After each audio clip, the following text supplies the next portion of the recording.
सचिव गृह अवनीश अवस्थी ने अवैध टैक्सी संचालकों के खिलाफ कार्रवाई करने के लिए कहा है और इसी के साथ ये भी कहा कि कई जिले जहां से शिकायतें मिल रही हैं अवैध स्टैंड की, वहां पर जाम की स्थिति उत्पन्न हो रही है, बल्कि दुर्घटना की भी आशंकाएं बढ़ चुकी हैं।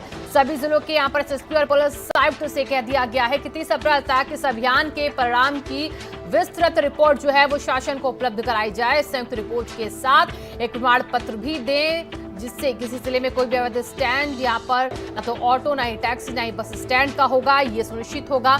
और इसी आदेश पर हुए अमल की ग्राउंड रिपोर्ट अब आप देखिए भारत समाचार पर कि किस तरीके से अवैध टैक्सी स्टैंडों पर एक्शन हुआ है या अभी भी वो एक्शन जारी है।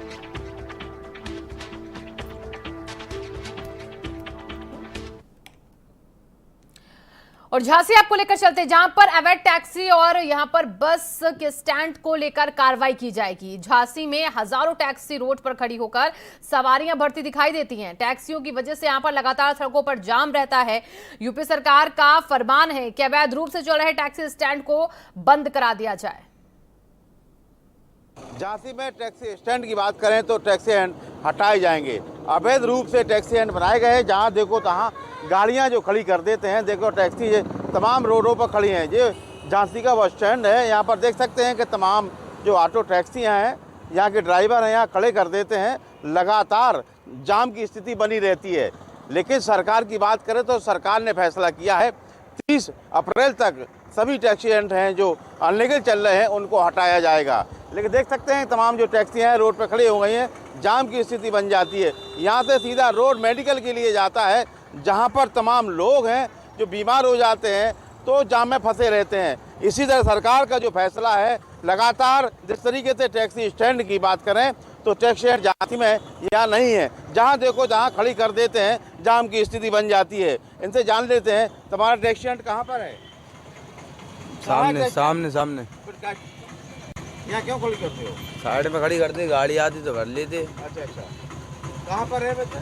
मेरे सामने देखिए टैक्सी स्टैंड है, देखिए ये भी गाड़ी जा रही है। तुम्हारा कोई टैक्सी स्टैंड नहीं है क्या? टैक्सी स्टैंड नहीं है क्या? टैक्सी स्टैंड मतलब स्टैंड नहीं है सर, स्टैंड देते नहीं है इधर। हाँ, उलट मार के भगाते हैं। कौन मारता है? पुलिस वाले, ट्रैफिक वाले। देखिए पुलिस वाले इनको मार के भगाते हैं। लोगों का कहना है कि पुलिस टैक्सी चालक हैं उनसे पैसे वसूलते हैं, लगातार वसूली होती रहती है। लेकिन आज से टैक्सी स्टैंड हटाए जाएंगे और 30 अप्रैल तक झांसी जिले में सभी स्टैंड को हटा दिया जाएगा। कैमरा पर्सन विवेक के साथ ऐसे भारत समाचार झांसी।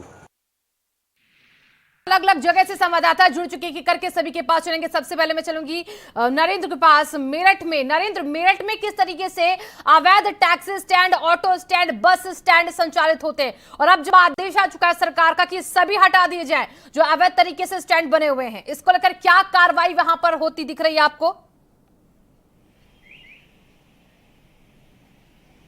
देखिए शिवांगी, अभी तो कोई कार्रवाई होती नहीं दिख रही है, लेकिन जहां तक बात करें अवैध स्टैंड्स की, तो जिस तरीके से उत्तर प्रदेश के बाकी शहरों में इस तरह के स्टैंड्स हैं, उसी तरीके से मेरठ में भी है। बहुत सारे प्राइवेट बस अड्डे भी हैं, टैक्सी स्टैंड भी हैं, टेम्पो स्टैंड भी हैं और उन सब से एक निश्चित जो भ्रष्टाचार की कमाई है वो अलग अलग डिपार्टमेंट को जाती है। ये सारे अवैध हैं। चौराहों पर आप देखेंगे जाम लगे हुए, अलग अलग दिशाओं में जो बस स्टैंड के आसपास जो टैक्सियां हैं, चाहे वो टेम्पू हों, वो सब आप खड़े देखेंगे। लेकिन मेरठ में एक सिंडिकेट बिल्कुल अनोखा है, वो शायद ही किसी जिले में हो। हाँ। यहाँ पर मेरठ से लेके आनंद विहार, दिल्ली तक के लिए एक बस चलती है जिसका नाम है यूपी परिवार बस, यानी जो यूपी परिवहन है उसी की कॉपी है यूपी परिवार, उत्तर प्रदेश परिवार के नाम से। और इन बसों की संख्या करीब करीब 200 है और ये बस सुबह से लेकर शाम तक मेरठ और दिल्ली के बीच में दौड़ती हैं। इन बसों में जो हिस्सेदारी है वो सत्ता से जुड़े हुए जो लोग रहते हैं उनकी रहती है। इसके अलावा जो बसों के मालिक हैं वो इन बसों को डग्गेमारी के तरीके से यहाँ से लेके दिल्ली तक संचालित करते हैं और दिल्ली से लेके मेरठ तक संचालित करते हैं। रास्ते में इनमें सवारियाँ बिठाई जाती हैं। इसके अलावा जहाँ पर रोडवेज बस स्टैंड है उसके ठीक पहले से ही इसका संचालन शुरू हो जाता है और पुलिस की नाक के नीचे से ये पूरी सेवा पूरे जो टाइमिंग रहता है रोडवे बस स्टैंड का, उसी टाइमिंग के हिसाब से ये यहाँ से लेकर दिल्ली और दिल्ली से मेरठ तक संचालित होती है। सबसे गंभीर बात यह है कि भैंसाली में, मेरठ शहर में जहाँ भैंसाली बस अड्डा है, उसके दूसरी साइड में भैंसाली मैदान है और उसी मैदान के सामने ये सारी बसें खड़ी होती हैं। उसी मैदान के सामने जहाँ से रोड शुरू होता है दिल्ली के लिए जाने वाला, वहाँ से ही इनमें सवारियाँ भरी जाती हैं और पूरे रास्ते यहाँ से लेके प्रतापपुर, मोदी नगर, मुरादनगर, मोइनुद्दीनपुर ऐसे होते हुए गाजियाबाद और फिर दिल्ली, ये इनका मंजिल होता है। तो ये जो सिंडिकेट है पिछले कई सालों से मेरठ में संचालित है।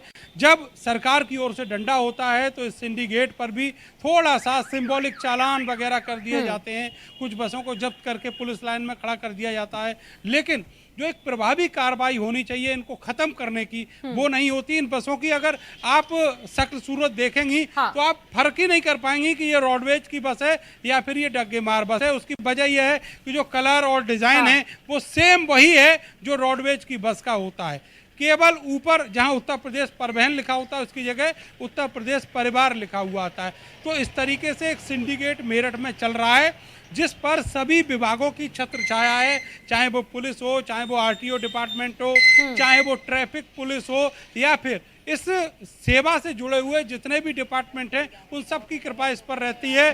जिले के जो प्रशासनिक अधिकारी है उनको भी इसकी जानकारी है, लेकिन उनकी तरफ से भी कोई कार्रवाई देखिए आपने बड़ी बात कही, क्योंकि आरटीओ और इसी के साथ जो ट्रैफिक पुलिस है, जो पुलिस प्रशासन है, अगर इनकी मिली भगत होगी तो उन्हीं को तो एक बड़ी जिम्मेदारी दी गई है इन अवैध टैक्सी स्टैंड को हटाने की, तो कैसे मुमकिन होगा? वहां पर ये बड़ी चुनौती बन जाती है।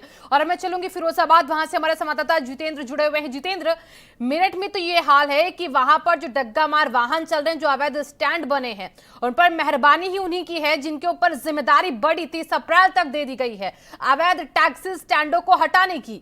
वहां की क्या तस्वीर है इसको लेकर? देखिए शिवांगी, जो मेरठ की स्थिति है वो फिरोजाबाद की स्थिति है, वही आगरा की होगी, मुरादाबाद की होगी, क्योंकि पूरे उत्तर प्रदेश में जो व्यवस्था संचालित है वो हर जिले में कंप्लायंस की जा रही है। चाहे अवैध टैक्सी वादे की बात हो, अवैध ऑटो संचालकों की बात हो, या फिर जो अवैध रूप से वाहनों का संचालन कर रहा है सिंडिकेट है उसकी बात हो। फिरोजाबाद में भी आप देख रहे हैं कि मेरे बराबर से ये तमाम मुख्य चौराहे पर ऑटो खड़े हुए हैं, लेकिन अब इनकी एक मजबूरी और है, अगर इनको जगह नहीं मिलेगी तो ये कहाँ खड़े हों। इनको जीवन चलाने के लिए, परिवार चलाने के लिए भी मजदूरी की ज़रूरत है।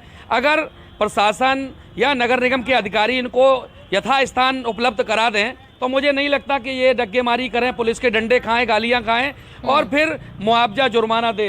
मुझे लगता है जो पुलिस वाला आता है वो कुछ ना कुछ ले ही जाता होगा। क्या करते हैं? टेम्पो चलाते हैं। नहीं, अब आपको पुलिस किस तरह परेशान करती है? हाँ करती है, जो ड्राइवर में ही ना गाड़ी। अरे तुम क्या करते हो? तो वैसे ही हम आ जा रहे पत्यावार। तो ये क्यों खड़े हो? गाड़ी चला रहे, वेट रही है। अच्छा अच्छा अच्छा, तो ये सवारी हो? अब सवारी तो नहीं हो, खैर चलाने वाले हो, मुस्कुरा रहे हो। तो ये स्थिति है। एक मेरे पीछे भी आप देखेंगे, यहाँ भी ये है पूरा, यानी कि 150 से 200 ऑटो यहाँ खड़े होते हैं और शाम को 8 बजे के बाद दिल्ली इटावा के बीच में जो रफ्तार भरने वाली प्राइवेट बसें भी यहाँ पर संचालित होती हैं। सीधा सा मामला है कि एक पूरा सिंडिकेट है जिसका पूरा हिस्सा पुलिस के अधिकारियों को जाता है, प्रशासन के अधिकारियों को जाता है, आरटीओ को जाता है और ट्रैफिक को जाता है। इन सब के तहत ये पूरा धड़ल्ले से संचालन हो रहा है। देखिए मैंने कहा था ये झूठ बोल रहा है, ये ऑटो चालक है, लेकिन झूठ बोल रहा था, है ना। ये इस तरह के, देखिए एक ऑटो में कितनी सवारियां इन्होंने भर ली और 68 सवारियां हैं। अगर ये ऑटो पलटता है तो ये जिम्मेदारी किसकी होगी? ये भी परेशान होंगे, अस्पताल भर्ती होंगे, पुलिस पहुंचेगी, लेकिन इन सब चीज़ों की अनदेखी भी की जा रही है। जो जिम्मेदार लोग हैं वो देख के मुंह फेर लेते हैं, क्योंकि महीने पर उनकी व्यवस्था हो जाती है। संचालन अवैध या वैध इसकी जो अधिकारी और पुलिस अधिकारी की होती है, लेकिन सबसे बड़ा सवाल नगर निगम के अधिकारी इनके लिए व्यवस्था करें, पुलिस के अधिकारी खड़े होकर कंप्लायंस कराएं। एक ऑटो में कितने लोग पैसेंजर पास हैं, 5 से अधिक सवारी ना बिठाएं और इनको प्रताड़ित ना किया जाए। तो मुझे लग रहा है इस तरह के अवैध संचालन को रोका जा सकता है, क्योंकि हम किसी को कार्रवाई करें उससे पहले उसकी जीविका पालन की व्यवस्था भी करना हमारा मौलिक धर्म और मौलिक अधिकार बनता है। बिल्कुल जितेंद्र, सही कहा आपने, क्योंकि जिस तरीके से वहाँ की स्थिति को आपने दिखाया कि उनके लिए स्टैंड बना ही नहीं है जहाँ पर वो जाकर खड़ी करे अपने वाहनों को, और रोहित भी हमारे संवाददाता जुड़े हुए हैं वाराणसी से। रोहित, समस्याएं देखिए अलग अलग है। कह तो दिया गया है कि अवैध टैक्सी स्टैंड्स को हटा दिया जाए, लेकिन अब सवाल ये भी है कि जहां पर अब अवैध टैक्सी स्टैंड हटा रहे तो उनके लिए एक दूसरी समुचित व्यवस्था करे नगर निगम, पुलिस प्रशासन के लोग ये सुनिश्चित करें कि एक वाहन में, एक ऑटो में, कैब में, बस में कितने लोग सवार होने चाहिए। इसको भी सुनिश्चित करना जरूरी है, तभी सही तरीके से व्यवस्था लागू होगी। देखिए, अभी अलग अलग जिलों से जो हमारे साथियों ने कहा वही स्थिति अगर हम कहें तो बनारस में है। अब उन साथियों ने जहां से अपनी बात समाप्त की है, मैं वहां से अपनी बात समाप्त करता हूं। मान लीजिए 30 अप्रैल बीत गया, 1 मई आ गया। अब 1 मई की जरा आप कल्पना कीजिए, कहीं पे कोई स्टैंड नहीं है, सारे अवैध स्टैंड को हटा दिए गए। हम यात्री के रूप में आते हैं, अगर कहीं जाना है, दूसरे मोहल्ले जाना है, क्या इस गर्मी में हम पैदल जाएंगे? जाहिर है कि ऑटो स्टैंड पे वही आता है जिसके पास अपना ट्रांसपोर्टेशन सिस्टम नहीं है, अपना व्हीकल सिस्टम नहीं है, वो आता है। तो निश्चित रूप से सरकार को पहले वो व्यवस्था करनी चाहिए ना कि यदि पैर में के अंगूठे में चोट लगा है तो अंगूठे का इलाज करना चाहिए, तब इसलिए कि हम कायदे से चल सके। ऐसा नहीं कि अच्छा अंगूठा में चोट लगा है तो उठा के पैर ही काट दो कि चलो सही खत्म, जहाँ चोट लगा उसको ही साफ कर दिया जाए। तो सरकार का जो ये कदम है निश्चित रूप से ऐसा ही है, वो इलाज करने के बजाय पैर को ही काट रही है। आप कल्पना कीजिए ना, इन सारे टेम्पो स्टैंड को हटा दिया जाए, अवैध बसों को हटा दिया जाए। आपने नाम दे दिया अवैध, लेकिन क्या उसमें जो आदमी बैठता है वो अवैध होता है? जी नहीं, वो आपके भारत का नागरिक, उत्तर प्रदेश का नागरिक या आपके शहर का नागरिक, एक सम्मानित नागरिक बैठता है। आपका सिस्टम अवैध है, ये अवैध अड्डे नहीं है। आपका सिस्टम यानी सरकार का जो सिस्टम है, जो आप कह देते हैं माफिया राज, इन माफियाओं को पनपने कौन देता है? इन्हें कौन फलने फूलने देता है? थाने की पुलिस के धनुगाही का ये केंद्र बना हुआ है ये टेम्पो स्टैंड। बेचारे ये लोग अपने रोजगार के लिए आते हैं, कोई चोर डकैत थोड़ी हैं। 4 लाख 5 लाख रुपए में अपना ऑटो फाइनेंस कराते हैं, खरीदते हैं, तब आते हैं। वो एक व्यवसाय करने के लिए आते हैं। प्रधानमंत्री और मुख्यमंत्री कहते हैं स्थानीय स्तर पे लोगों को रोजगार दिया जाए। कहाँ से रोजगार देंगे? जहाँ खड़े होंगे वहां पे अवैध करार दे दिया जाएगा। तो सरकार पहले बता दें कि अवैध अड्डा कहाँ पे है, जहाँ पे बेचारा टेम्पो वाला आए, जहाँ पे यात्री होने के नाते हम आए, हमको गंतव्य तक जाना है, हमको सवारी लेना है, वो सही अड्डा बताए ना सरकार की कहाँ पे है, वहां पे जाए। जब सरकार सही अड्डा घोषित कर दी जाएगी तो किसी को शौक थोड़ी है टेम्पो वालों बड़ी समस्या ये कि जो लोग बसों से सफर करके, ट्रेन से सफर करके पहुंचते स्टेशन पे, बस स्टैंड या रेलवे स्टेशन पर, उनको पता तो होना चाहिए कि कहां पर स्टैंड उनके लिए होगा जहां पर अवैध नहीं है बल्कि वो वैध तरीके से संचालित हो। और असद झा के पास मैं चलूंगी अब झांसी में। असद झा, आपने एक रिपोर्ट दिखाई जहां पर गाड़ियां, टैक्सी जो है रास्ते पर ही खड़ी है। वो बता रहे हैं कि दूर, थोड़ी दूर जाकर टैक्सी स्टैंड है, लेकिन हम यहाँ पर खड़े क्योंकि यहाँ से सीधे सवारियां हमें मिल जाती है। तो ये भी एक बड़ी समस्या है कि जहाँ से वाहन से सवारियां उतरे उसके पास स्टैंड हो, तब जाकर अवैध टैक्सी स्टैंड्स को लेकर भी जो कार्रवाई है वो कारगर हो।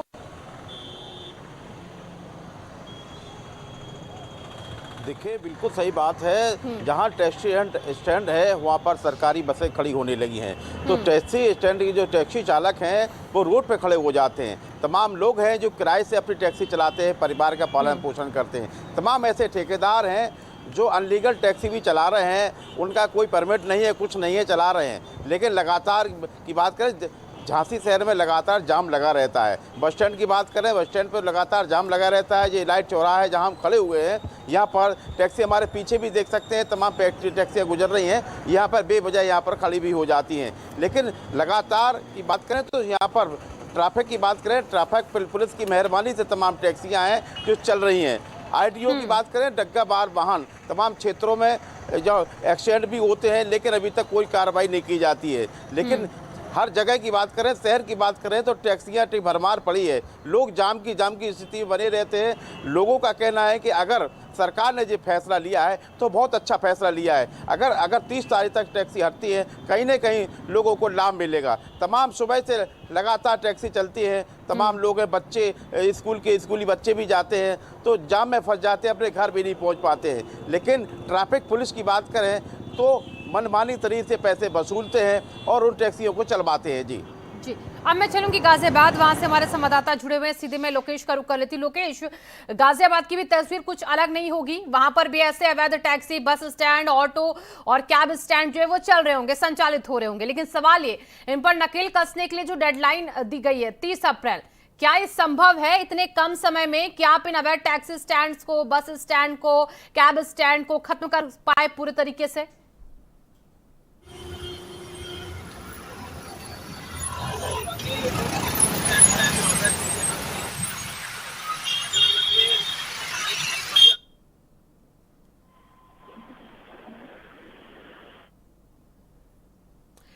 लोकेश, आपकी आवाज हम तक नहीं पहुंच पा रही है, मैं दोबारा आपके पास आऊंगी। आप सभी हमारे संवाददाताओं का धन्यवाद, बहुत बहुत शुक्रिया उन तस्वीरों को दिखाने के लिए जहां पर अवैध स्टैंड जो है वो संचालित हो रहे हैं। समस्याएं कई हैं, अगर अवैध स्टैंड को आपको हटाना है तो कई पहलुओं पर आपको गौर करना होगा। अब रुकेंगे एक छोटे से ब्रेक के लिए।